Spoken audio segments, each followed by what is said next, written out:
Bon, ben, on va pouvoir parler de football enfin. Hein. On se pour tous, bonjour. Donc, un festival Neymar pour ce PSG Istanbul, match repris aujourd'hui après les incidents d'hier. Et en fait, Neymar, quand il est à ce niveau-là, tu as juste envie d'applaudir. Sur une grande partie du match, pas sur tout le match, je vais en parler. Mais la façon dont il se déplace, la façon dont il trouve les espaces, il dribble ses adversaires comme s'il n'était même pas là. C'est du grand Neymar. Aujourd'hui, j'ai vu un grand PSG sur une très grande partie de la partie. Une très grande partie du match. Et en fait, il y a quelque chose que je voulais soulever avant de parler spécifiquement de ça. Est-ce que tu as remarqué l'apport de Verratti? J'espère que vous l'avez remarqué, les amis, parce que je disais il y a quelques semaines, parce que le PSG, ils ont connu une période vraiment difficile avec que des milieux travailleurs et ça produisait pas de jeu. Et on s'inquiétait tous, on disait oui, mais ce PSG-là, tu joues avec des fois, on a joué avec Herrera, Gay, Danilo, tu produis Walou, mon gars, parce que c'est les gars qui sont là pour travailler. Même si Gay, il peut se projeter, mais il est en perte de confiance depuis un bon moment. Donc, le PSG manquait d'une touche technique au milieu de terrain, capable de faire ressortir le ballon proprement. Et puis de lancer quelqu'un dans les espaces, dans les lignes, entre les lignes surtout. Et quand tu as Paredes qui est capable de faire un peu ça, mais surtout Marco Verratti, ça fait une énorme différence. Énorme différence. Parce que là, ce que j'ai aimé, maintenant que la phase de poule est finie, ce que j'ai aimé, c'est que quand Verratti est revenu, Tuchel a pu utiliser des forces peut-être qu'il n'avait pas. Donc Tuchel, il avait quelques circonstances atténuantes du fait d'un effectif réduit, de beaucoup de blessures, etc. Mais ça n'excuse pas tout. Il y a des choses avec lesquelles je suis toujours pas d'accord. Mais juste pour revenir sur le cas Verratti. Verratti, il permet à Neymar de rester assez haut, de ne pas revenir devant sa surface et essayer de dribbler tout le monde. Le système de jeu aussi y est pour quelque chose parce que là, tu joues en 5-3-2, c'est plutôt en 3-5-2, hein, c'est en phase offensive. On va dire 5-3-2 parce que sur l'alignement, c'est ça. Mais quand tu joues comme ça, Neymar et Mbappé sont restés devant avec en deux positions d'attaquants. Mais moi, je suis pas fan. Je suis pas fan de ce système, j'en parlerai. Mais ça fait que ça les décharge des tâches défensives, mais aussi, ça fait que Neymar, il est plus porté à rester devant. On a vu dans d'autres matchs où ça l'a pas arrêté. On a joué avec Neymar et Mbappé dans une sorte de 4-4-2 et Neymar revenait dans les 30 mètres pour récupérer le ballon, essayer de dribbler la terre entière. Et quand il y a Verratti, il n'a pas besoin de faire ça. Et je vais l'illustrer par des images. Regarde sur le premier but de Neymar. Quand tu joues en 5-3-2, qui se transforme en 3-5 dans la phase offensive, parce que tu as trois défenseurs centraux qui permettent à tes deux latéraux d'être hauts sur le terrain, d'accord? Et tes milieux de terrain, en fait, dans l'axe, c'est pas là que tes gens ils sont. Tes gens ils sont sur les côtés, right? Mais dans l'axe, Verratti, au lieu de rester dans une position médiane où on pourrait même penser bas, il est monté assez haut. Et ça a pour résultante de faire monter le bloc du PSG.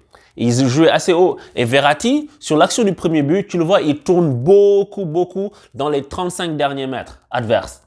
Et à un moment donné, quand il réceptionne la balle, il recule. Et là il est passé devant les lignes, c'est-à-dire plus proche de son camp. Mais c'était pour faire son appel. Parce qu'avant, il était entre les lignes, entre la défense turc et puis le milieu turc. Il a reculé deux pas pour récupérer le ballon. Et là, en fait, magie, les amis, il trouve Neymar entre les deux lignes. Et en fait, pourquoi c'est important de trouver Neymar là? J'avais dit il y a quelques mois plus tôt. C'est que Neymar, quand tu le trouves dans un espace comme ça, là, c'est là que tu le veux avec le ballon pour dribbler. Parce que quand Verratti lui fait la passe, Neymar n'a plus qu'une seule ligne à éliminer. Et c'est du bonbon pour lui. Parce que si c'est une ligne, il va te dribbler. Il va t'enlever le mec, c'est sûr. Que ce soit un ou deux joueurs, même, allez, il va les dribbler. Et c'est ça. Neymar met entre les jambes du gars et il est devant le gardien. Il suffit juste de croiser ta frappe et de la mettre bien comme il faut. C'est tout en fait. Enrouler, deuxième poteau, circuler, il n'y a plus rien à voir. Et moi, j'ai aimé ça en fait. Et c'est ça que Di Maria aussi peut faire. Et Di Maria, je pense que c'est lui qu'il faudrait mettre dans une position de milieu pour le faire jouer aussi. Si on doit jouer avec Neymar, Mbappé et Di Maria. Mais il me faut un attaquant axial, c'est certain.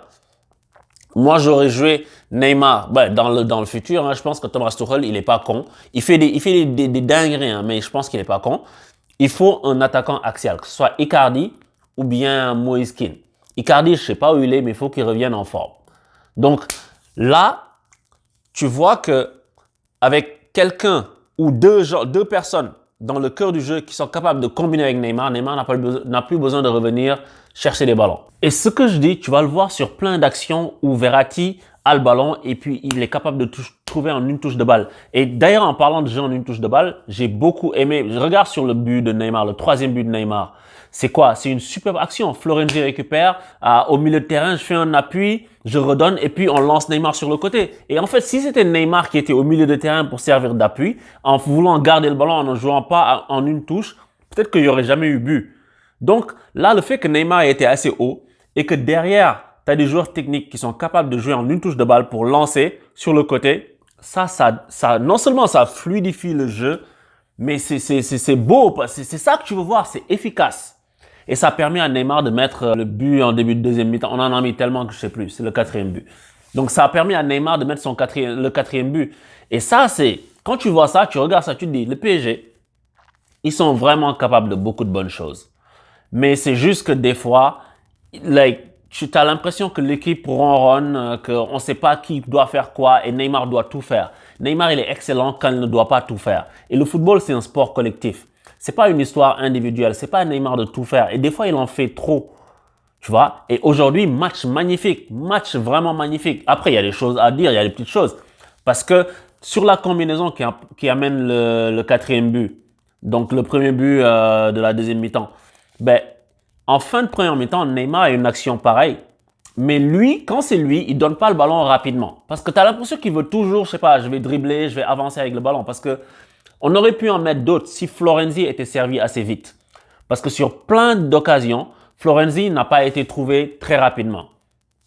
Des fois, Neymar gardait le ballon et puis au lieu de lui donner tout de suite, il l'avançait et du coup, en fait, il y a moins de profondeur et Florenzi, quand il avance, il a plus trop d'espace où aller, sinon il va être soit hors jeu, soit il va plus pouvoir déborder son latéral. Serre-le et puis comme ça, le latéral, soit il va s'écarter pour aller défendre et puis ça va créer une brèche au milieu, ou bien tu vas pouvoir créer un décalage quelque part.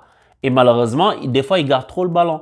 Donc ça, c'est le seul point négatif que je peux dire. Et puis vers la fin aussi, après, au bout de 5 buts à 1, je sais pas, Neymar il se faisait plaisir. Il jouait plus, il gardait le ballon, je dribble. Dans ce cas-là, tu le sors, tu lui dis merci beaucoup, va te reposer. Tu as fait un énorme match, mon copain. On va te mettre dans du papier bulle, tu vas te reposer. Donc c'est ça en fait. Et puis Mbappé aussi qui met en doublé. Ça va être bon pour son moral, sa confiance. En 2020, il n'avait pas marqué de but en Ligue des Champions. Et ça, on va plus lui ramener ça. Au moins, ça lui permet de, comme avait fait Benzema, ça lui permet de se dégager de ce poids. Après, seul point négatif aussi pour Mbappé, c'est un joueur qui commence à être un peu prévisible parce qu'il fait toujours le dribble extérieur pour partir sur la vitesse. Et ça, il faut qu'il essaie de varier ses options pour dépasser l'adversaire. Donc, je pense que c'est ça qu'il doit améliorer.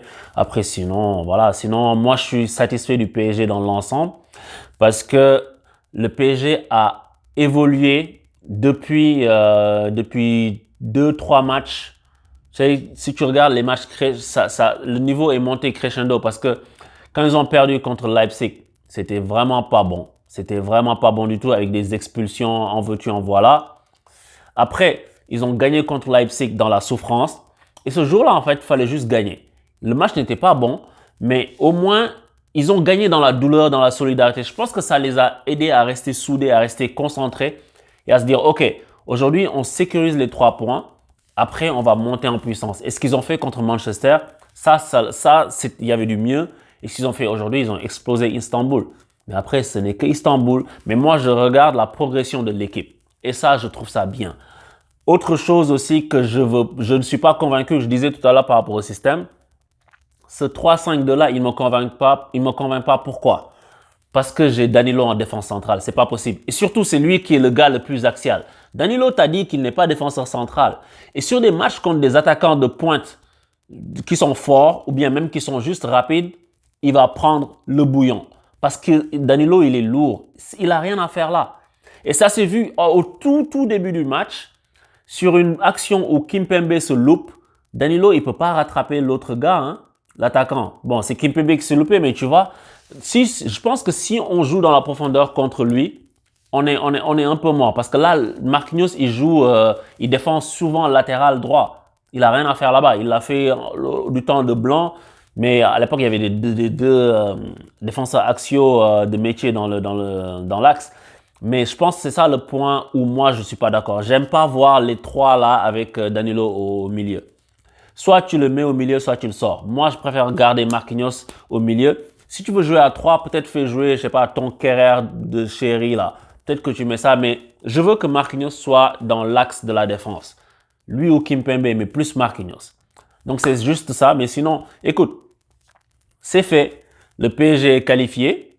Et maintenant, tout ce qui importe, c'est de revenir avec de très très bonnes intentions en février, de corriger les choses qui n'ont pas bien été jusqu'en décembre en fait. C'est tout ce qui nous reste à faire. Après, le tirage va tomber, on va voir sur qui on va tomber. Et écoute, je vais analyser le tirage sûrement. Et juste pour terminer, j'aimerais parler aussi d'un autre phénomène, autre festival, Karim Benzema. Karim Benzema qui répond toujours présent. Je sais pas combien de temps on va le dire, mais depuis 2009, le mec, il est là. On lui a mis des Higuaín, on lui a mis des Morata, on lui a mis qui veux-tu, en voilà. Il est toujours là. Aujourd'hui, c'est le leader du Real. Leader offensivement, c'est lui qui fait les choses. Et j'aimerais bien entendre les journalistes parce que j'ai beaucoup entendu des journalistes comme Daniel Riolo par exemple dire que Benzema est un lieutenant, c'est un lieutenant. Il disait ça de Ribéry aussi. Quand il tape dans le pif, il tape dans le pif. Tu vois? Il disait que Benzema est le lieutenant de Ronaldo, machin. Mais aujourd'hui, j'aimerais t'entendre dire que c'est le commandant du Real. Parce que Benzema s'est mis au service de Ronaldo, c'est vrai, mais ça reste un grand joueur. Et aujourd'hui, en fait, c'est lui la figure de proue du Real. Et je pense que ce n'est pas assez dit. Parce que autant avant, on pouvait dire, ouais, ok, lieutenant, mais là, il faut lui donner un titre aussi. Parce que si tu as des lieutenants, il faut aujourd'hui que tu dises, c'est le boss. Parce que là, Benzema, c'est le boss. 2 buts de la tête, il n'y a rien à dire. Circulez, mesdames et messieurs. Et je comprends pas comment ça se fait que l'Inter soit éliminé. Ça fait 2 ans. L'année dernière, je pouvais comprendre. Ok, il y avait le Barça, machin. Comment l'Inter se fait éliminer face au Shakhtar et à Mönchengladbach? Comment? Les mecs, ils ont des Lukaku. Les mecs, ils ont des Hakimi derrière, De Vrij, Samir Handanovic. Ils ont recruté Ashley Young. Ils ont Lautaro Martinez. Moi, si je l'avais au PSG, je prends. Tu sais, ils ont Alexis Sanchez qui est sur le banc, mais qui joue. Lukaku. Ils ont des Barella. Ils n'arrivent pas à sortir d'une poule avec... Non, mais franchement, je comprends pas. Like ça, je l'explique pas. Après, c'est sûr que le football, c'est pas un sport individuel, comme je dis. C'est quelque chose de collectif. Mais le collectif de l'Inter a du sens. Mais en fait, c'est ça aussi qui est dingue. C'est que c'est pas un collectif moribond avec les mecs qui savent pas où se déplacer. Il y a du collectif. Et il y a des bonnes individualités. Donc ça, je sais pas. Je sais pas comment l'Inter a fait pour se faire éliminer.